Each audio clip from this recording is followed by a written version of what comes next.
네, 여러분 안녕하세요. 네, 잘생겼죠?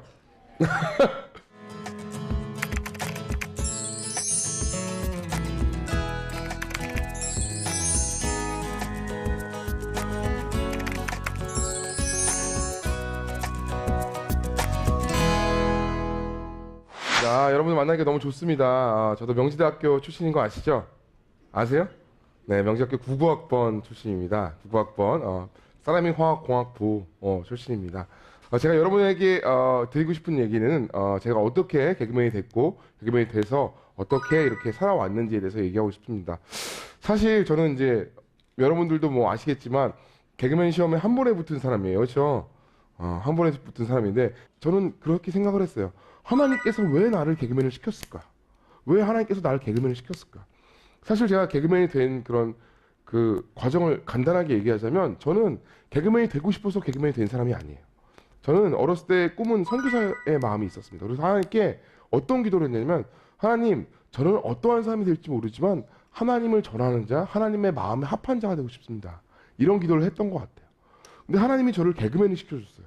개그맨을 시켜주고 소위 사람들한테 알려지는 그런 알려진 개그맨이 됐어요. 사실 제 얼굴 보면 누군지 알잖아요. 그렇죠? 알기 쉬운 얼굴이잖아요. 참 감사한 게 제가 개그맨으로 한참 이렇게 활동을 할 때 일본 사람들도 저를 알아보더라고요. 그래서 어떻게 저를 알아보냐 그러니까 한국에 놀러 왔을 때 잠깐 TV에 나온 걸 봤는데 그 얼굴이 기억난다 이렇게 얘기하는 거예요. 그만큼 기억하기 쉬운 얼굴이에요. 근데 저는 개그맨으로서 어떻게 보면 성공을 하고 잘 됐는데 아니 내가 이거 개그맨이 된 것과 하나님의 선교사로서의 그런 삶을 제가 원했던 그런 삶과 무엇이 같습니까라고 하나님께 물어봤어요. 근데 하나님께서 주신 마음은 뭐냐면 너가 이 연예계에서 선교사의 삶을 살아라라고 얘기를 했어요. 하나님의 사람이 되라. 근데 저는 그것이 잘 이해가 안 갔어요. 너 어떻게 해서 연예계에서 그런 삶을 사는 것일까? 그러면 일단 내가 떠야 되나? 내가 유재석 선배님이나 지금 잘 된 사람처럼 확 떠서 잘 돼야 되나? 라는 생각을 했어요. 아마 여러분들도 아마 그럴 거예요. 내가 하나님 믿는 사람으로서 나의 직업, 내가 생각하는 직업, 예를 들면 내가 무슨 뭐 판사가 되거나 검사가 되거나 아니면 인문학도로서 어떤 직업을 갖거나 그 직업에서 정말 높은 사람이 돼야지 하나님의 영광을 돌리는 거라고 생각하는 사람들이 굉장히 많아요. 근데 하나님의 생각은 그것이 아니었어요. 제가 성경을 읽고 어느 순간 제가 개콘을 3년 6개월을 하다가 방송을 이제 다른 방송국으로 이렇게 가게 되면서 하나님께서 저에게 주신 말씀이 있어요. 그 말씀이 뭐냐면 시편 20편 4절 말씀. 내가 여호와께 원하였던 한 가지 일 그것을 구하리니 내가 내 평생에 여호와의 전에 살면서 여호와를 사모하는 그것이라. 다윗의 시 중에 하나예요. 하나님께서 얘기했어요. 너는 이 연예계에서 하나님을 사랑하는 자가 되라. 하나님을 사랑하는 것은 어떤 것입니까, 주님? 하나님을 사랑하는 것은 어떤 것입니까? 내 마음을 다하고 뜻을 다하고 목숨을 다해서 하나님을 사랑하라. 하나님을 사랑하는 것은 율법을 지키는 거고 하나님을 사랑하는 것은 내 이웃을 내 몸과 같이 사랑하는 거고 하나님을 사랑하는 것은 어떤 것이고 근데요 첫 번째 하나님을 사랑하는 것이 원초래요. 근데 이 기독교의 진리가 점점 흐려져 가고 있어요. 이 세상은 자꾸 흐려져 가고 있어요. 여러분 주님을 사랑하는 것이 첫 번째 진리예요. 하나님은 딴 것을 원한 것이 아니에요. 예수님을 하나님께서 이 땅에 보내셔서 독생자를 십자가에 못 박히신 이유가 무엇입니까? 그 이유는요. 우리 인간과 같이 우리와 교제하기 위해서요. 하나님이 첫 번째 아담을 이 땅에 보냈는데 아담이 죄를 짓고 죄로 인하여서 하나님과 멀어졌습니다. 근데 하나님은 깨끗한 분이라 하나님은 공의의 하나님이고 하나님은 너무 순결한 분이라 그 죄로 인하여서 우리를 만날 수 없었어요. 그래서 가죽옷을 입히고 피의 제사를 드려서 대제사장만 하나님을 만날 수 있었어요. 우리 대표인 대제사장만. 그것도 아주 정결한 의식을 하고 나서 하나님을 만날 수 있었어요.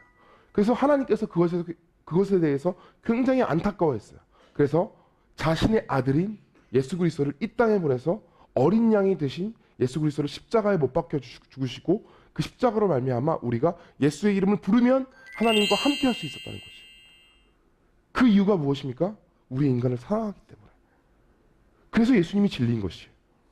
예수님이 아니면요 우리는 하나님과 만날 수 없어요. 근데 우리 예수의 이름을 부르고 우리의 죄를 고백하면 예수님을 만날 수 있다는 것이. 재밌죠? 개그맨이 갑자기 이런 얘기하니까 재밌죠, 그렇죠? 개그맨이 이런 얘기 안 할 것 같잖아요. 근데요, 이 진리가 저를 살렸어요. 내가 해야 될 것은 어떠한 사명이 아니에요. 어떤 사람을 살리고 그것이 아니에요. 첫 번째는 하나님을 사랑하는 것. 너가 그것을 하라. 그것을 하면 내가 너를 그곳에 보낸 이유다. 여러분을 하나님께서 만드는 이유는요, 하나님과 사랑의 교제를 하기 위해서요. 성경에 보면 혹시 성경에 아가서라는 성경을 혹시 아세요? 아가서, 구약에 아시는 분? 아가서라는 성경이 아세요? 아가서를 보면요, 아가서가 참 특이해요. 솔로몬과 술라미 여인의 막 사랑 얘기예요. 아가서를 막 보면요, 굉장히 야해요. 막 그 성경 보면서 이게 성경이 맞아? 이렇게 생각할 정도로 아가서를 보면 되게 좀 특이해요. 근데 그 아가서가 성경 안에 들어가 있습니다. 성경은 진리잖아요. 근데 거기 보면요, 솔로몬 왕과 그 술라미 여인이라는 여인이 어떤 여인이냐면, 정확하게 얘기하고 있지 않지만 얼굴이 까맣고 정말 어떻게 보면 우리와 같이 정말 그 비천한 여인이에요. 근데 그 여인을 사랑하는 이 솔로몬 왕의 그런 사랑 얘기예요. 근데 그것을 통하여서 하나님께서 말씀하신 것은 너희는 나의 신부다라고 얘기했어요. 정체성이 이상한 게 아니라요, 나의 신부라고 얘기해요. 하나님은요, 모든 사람을요, 신부와 같이 맞이하기 원해요. 제가 결혼을 했잖아요. 참 기적이죠, 그렇죠? 저희 와이프를 저는 굉장히 사랑해요. 저희 아내를. 저희 아내가 사회복지사예요. 네, 진정한 사회복지사죠. 저랑 이렇게 결혼했으니까, 그렇죠? 진정한 사회복지사인데, 저희 아내랑 이렇게 결혼했는데 이 남편과 아내의 사랑이 정말, 저는 결혼을 하고 나니까 얼마나 큰 건지 알았어요. 그러니까 어떤 것보다 더 큰 사랑이 부부간의 사랑이라는 걸 알았어요. 아, 이래서 부부간의 사랑이 정말 좋은 거구나. 근데 이 세상을 자꾸 그 부부간의 사랑을 갈라놓으려고 해요. 근데요, 이 부부간의 깊은 사랑 안에 들어가면요, 이 부부간의 사랑보다 더 친밀한 사랑은 없어요. 정말 친밀한 사랑이에요. 근데 우리를요, 이 아가서에 보면 하나님을 우리를 신부라고 얘기해요. 신부와 신랑의 사랑을 빗대어서 우리를 사랑한다고 말씀하세요. 근데 그 사랑을 얘기를 듣다 보면요, 정말 알 것 같아요. 여러분, 모든 사람에게는요, 어떠한 열정이 있어요. 여러분도 아마 있을 거예요. 근데 그 열정을요, 어딘가에 쏟아야 살 수 있어요. 저도 그런 열정을 자꾸 어딘가에 막 쏟으려고 막 노력을 했어요. 전 자전거를 굉장히 좋아해요. 오늘 여기 올 때도 저 과천에서 자전거 타고 왔어요. 네. 먼데 자전거를 너무 좋아해요. 자전거를 막 타다 보면 막 100km 막 넘게 막 타다 보면 막 그 즐거움이 있어요. 막 어떻게 운동에 꽂혔다 그러죠. 운동에 꽂힌 사람들 운동을 하다 보면 막 즐거움이 있어요. 그리고 어떤 사람은 다른 어떤 거에 막 꽂혀서 막 거기서 막 즐겁게 막 놀아요.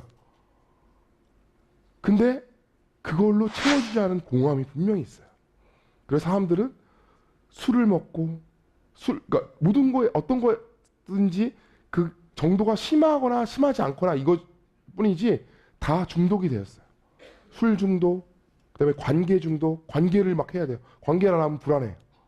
그리고 어떤 거에 모든 것이 다 중독이 다 돼 있어요. 그 이유는 뭔지 아세요? 우리가 하나님이 아니면 채워지지 않는 1%가 있다는 것이에요. 그것이 무엇이냐면 사람에겐 영이 있어요. 동물과 다른 점 한 가지는 무엇이냐면 영이 있어요. 이 영이 채워지지 않으면 우리는 심한 갈급함이 계속 찾아옵니다. 그래서 아무리 돈이 많아지고 명예가 많아지고 많은 봉사를 할지라도 나에게 즐거움은 거기서 고갈돼 버려요. 여러분, 그 영을 채울 수 있는 분은 우리가 예수 그리스도를 만나야 된다는 것이.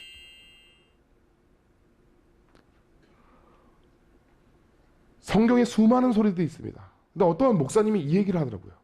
여러분, 성경의 많은 단어들 중에서 가장 중요한 단어가 뭔지 아십니까? 가장 중요한 단어.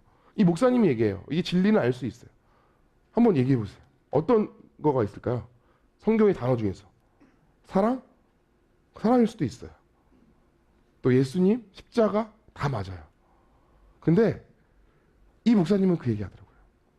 가장 중요한 단어 하나는 듣다, 라는 것이에요. hear, 듣다. 계시록에 보면 들을 귀 있는 자는 들을지어다라고 얘기해요. 이 세상에 우리나라 사람 중에서 예수님에 대해서 모르는 사람은 거의 없어요. 안 들어본 사람은 없어요. 하지만 진짜 영으로 듣는 사람은 많지 않다는 것이에요. 수많은 소리들이 있어요, 지금. 수많은 미디어에 많은 소리들이 있어요. 근데 그 소리들은 너무 커서 선명하게 들려요. 근데요, 이 예수님의 소리는요, 선명하게 들리지 않아요. 아주 세밀하게 들려요. 세밀한 음성으로 말씀하세요. 근데 이 세밀한 음성을 들으려면요, 우리의 큰 소리들, 수많은 소리들을 제거하고 그 세밀한 소리로 들어가야 되는 것이에요. 그래서 우리가 어려운 일이 생길 때, 마음에 어려운 일이나 힘든 일이 생길 때 주님의 음성이 잘 들려요. 왜요? 다른 수많은 소리들을 제거하기 때문에. 우리는요, 그 세밀한 소리에 집중할 수 있는 여러분이 되어야 됩니다. 그 세밀한 소리에 집중하는 여러분이 되면요, 여러분 10년, 20년 후에 여러분 인생이 바뀌기 시작해요. 여러분, 내가 자꾸 큰 소리만 쫓아가는 사람이 되면요, 그 큰 소리로 인하여서 그 소리가 진리인 것 같지만 5년 후, 10년 후 그 실체가 드러나기 시작해요. 하지만요, 진리라는 것은 변하지 않는 것이 진리예요. 진리이신 예수님, 그 세밀한 음성을 쫓아가는 여러분이 됐으면 좋겠습니다. 저는 그 음성을 쫓아가는 사람이 됐으면 좋겠어요. 여러분이 어떤 직업을 갖는 것이 중요한 것이 아니에요. 그 직업을 통하여서 하나님의 세밀한 음성을 듣고 가느냐 가지 않느냐가 중요한 것이에요. 그래서 하나님의 말씀은 내 발의 등이라고 얘기했습니다. 손전등이 아니라 등이래요. 내 발등상의 등이래요. 발등상의 등이라는 얘기는 내가 걸어갈 때 내 한 발짝 앞에만 볼 수 있어요. 한 발짝 앞에만 볼 수 있어요. 그렇기 때문에 우리는 자꾸 정답을 알고 싶어 해요. 저쪽에 여기야, 저기야, 여기야. 근데 우리 예수님께서는 그렇게 알려주지 않아요. 너는 양 같아서 목자의 음성을 들어라. 양은 뭐예요? 양은 눈이 잘 보이지 않아요. 양이란 동물은 눈이 잘 보이지 않아요. 귀만 들을 수 있어요. 목자의 음성만 들을 수 있어요. 그 음성을 듣고 따라가는 것이 양이에요. 근데 그 음성을 듣고 따라가는 것이 양인데 목자의 음성을 잘 들어야 돼요. 세밀한 음성을 잘 들어야 예수님의 길로 갈 수 있습니다. 근데 그 길은요, 제가 단언컨대 넓은 길은 아니에요. 좁은 길이에요. 그 좁은 길을 가다 보면 때로는 힘들고 어려운 일이 많이 겪을지 모르지만 그 좁은 길이 진리라는 것은 확실합니다. 제가 39살이에요. 이제 내년에 40인데 40이 돼서 제 인생을 뒤돌아보면 내가 주님의 음성을 잘 들어왔는지 안 들어왔는지 알 수 있습니다. 하지만 저는 제 인생에 대해서 감사합니다. 왜냐하면 30대 때 어려웠고 20대 때 어려운 일이 있었지만 제가 힘든 일도 많고 어려운 일도 많았지만 제가 주님의 음성을 잘 걷고 왔다는 것에 대해서 하나님께서 인정해 주시고 제가 그거에 대해서 동의하기 때문에 여러분, 여러분의 하루하루를 보면 어떻게 보면 내가 나에 대해서 실망할 수 있어요. 아, 나 오늘 하루 봤는데 진짜 내 인생 정말 엉망이야. 근데 어느 날 보면은 내가 굉장히 잘 살고 있는 것 같아. 하루하루 보면 올라갔다 내려갔다 올라갔다 내려갔다 이게 계속 반복해요. 여러분, 믿음의 조상 아브라함은 어땠습니까? 믿음의 조상인데 아브라함이 했던 행동을 보면 정말 믿음 없는 행동들 많이 해요. 믿음에 계속 왔다 갔다 해요. 근데요, 하나님은 아브라함의 인생을 하루 단위로 보지 않으세요. 1년, 10년 단위로 보세요. 계속 왔다 갔다 하지만 계속 위쪽으로 수렴하게 됩니다. 전체적으로 보면 그 아브라함의 믿음은 계속 올라가게 됩니다. 여러분의 인생도 이렇게 되길 원합니다. 그 하루하루는 내가 넘어질 수 있고 다시 좋아질 수 있고 하지만 주님이 볼 때 나의 신앙이 올해보다 내년이 더 낫고 내년보다 내후년이 더 낫고 계속 좋아지는 그런 신앙의 사람이 되면 됩니다. 아멘? 전 여러분에게 기대를 해요. 마지막으로 전 이 얘기를 하고 마치고 싶어요. 많은 사람을 예수님께로 돌려왔던 무디라는 목사님이 예전에 어느 그 지역에 이제 부흥 집회를 하러 왔어요. 어떤 대학생 2명이 학교 수업을 땡땡이를 치고 술 마시러 가려고 했어요. 근데 그 무디 포스터를 보고 한 사람은 저 무디 목사님 저거 설교하네? 나 한번 가봐야겠다. 그리고 거기 갔고 한 사람은 아 됐어. 나는 그냥 놀러 갈래. 그리고 술 마시러 갔어요. 근데 그 한 학생이 무디를 통하여서 그 무디의 말씀을 통하여서 완전히 인생이 바뀌었어요. 그 두 학생이 나중에 10년 후에 봤는데 한 사람은 알코올 중독으로 거의 죽어가고 있고 한 사람은 정말 그 사회에 정말 중요한 축이 되어서 많은 사람에게 영향을 끼치는 사람이 됐어요. 여러분, 채플에 잠깐 오는 이 시간이 어떻게 보면 여러분에게 의미 없는 시간일 수도 있어요. 하지만 그 시간대 여러분들이 어떤 것을 듣고 나의 인생, 나의 마음을 바꾸냐에 따라서 여러분의 인생이 바뀔 수 있다는 것이에요. 여러분, 이 시간이 결코 무의미한 시간이 아닙니다. 여러분 나이 때 지금 시간이 뭔가 바쁘게 빨리 나가야 될 것 같고 뭔가 해야 될 것 같지만 지금 이 시간이 여러분의 인생을 브레이크하고 주님의 음성을 따라가야 될 그 시간입니다. 네, 이것으로 저의 강의를 마치도록 하겠습니다. 감사합니다. 본 프로그램은 세상을 새롭게 할 리더를 양육하는 명지대학교와 청년들의 시대적 사명과 비전을 발견하고 청년 리더를 육성하기 위해 최선을 다하는 청년의 뜰에서 제작 지원하였습니다.